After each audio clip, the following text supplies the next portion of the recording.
Paying for college just got more expensive. On July 1st, interest rates on federal student loans went up. But don't panic. There are ways to ease the burden. I talked with local financial professional Mike Kojonen about what students and parents need to know before they borrow. Mike, thanks so much for joining us. As always, I'll start with our first question.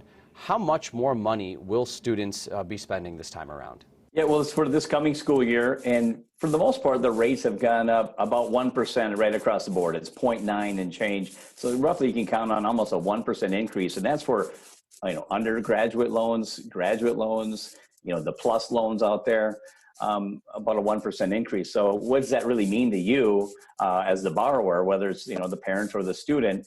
The average person is taking out about a 10-year student loan, paying it off over a 10-year period. It's going to cost you about $550 more of interest per $10,000. So when you look at, a lot of people are graduating now with $40,000 of student loan debt. That's going to cost you about another $2,200 of interest payments over that period of time. It might not seem like a lot immediately, but it will add up, and that interest will keep going. So what should borrowers be thinking about before they take out that student loan? Yeah, first of all, do some research. Calculate the cost of college, because obviously there's different prices of schooling. I went to community college first, and then I got my associate arts degree, then transferred to a state university. But there's a big price difference between a community college and a four-year university, state universities, and private universities. So a recent study just kind of found the average cost per credit in a community college cost per credit is $142 on average, where four-year public universities just shy of $400, $396. It's 65% lower in tuition just to go to a community college. So, but it's not just that. There's other expenses. So if you're going to go to a four-year university, you might have to have a car, or some universities don't let you have a car. You have to Uber everywhere or take bus lines.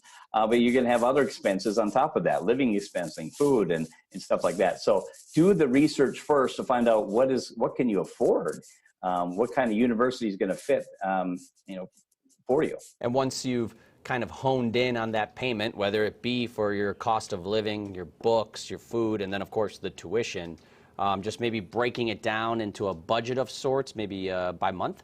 Yeah, I think most people don't even think about what that cost is going to be these student loans when you get out of school. So I know the payments don't start till school is done, but a lot of people just don't have any idea what those payments are going to be. So, we don't even get a cell phone plan without knowing the cost of that monthly payment, or a car or a house, as you just closed on a house, which, people look at those prices.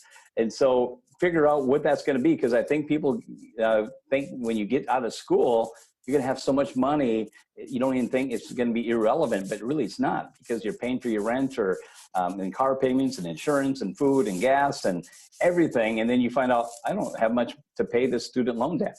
So which kind of leads to, you got to know your repayment options, Jeff, because right now about 11% of students who just left school within a year are already in default.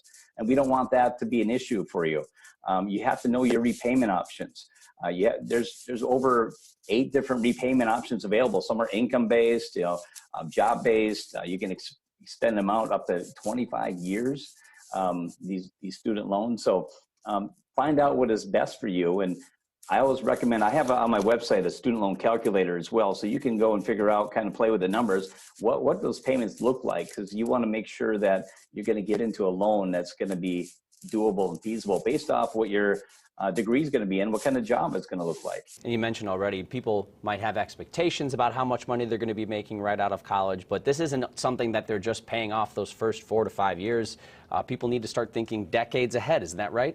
Yeah, the more you can do today, do your due diligence today, the more effort and time you put in research, and even your career, what you're going to be doing. I think sometimes we think the placement's 100%, and we know people struggle finding jobs and work in careers that don't even fit what they went to school for. So do your due diligence, because that could save you a lot of headaches, 10 years, 15, 20, 30 years down the line. When it comes to taking the student loans out, I recommend try not to take these student loans out for anything beyond just your tuition and books.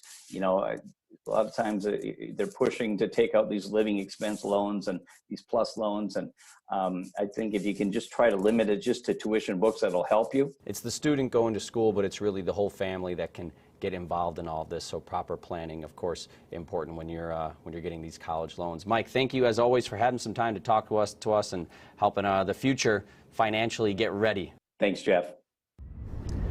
You'll find more money advice from Mike on WCCO.com.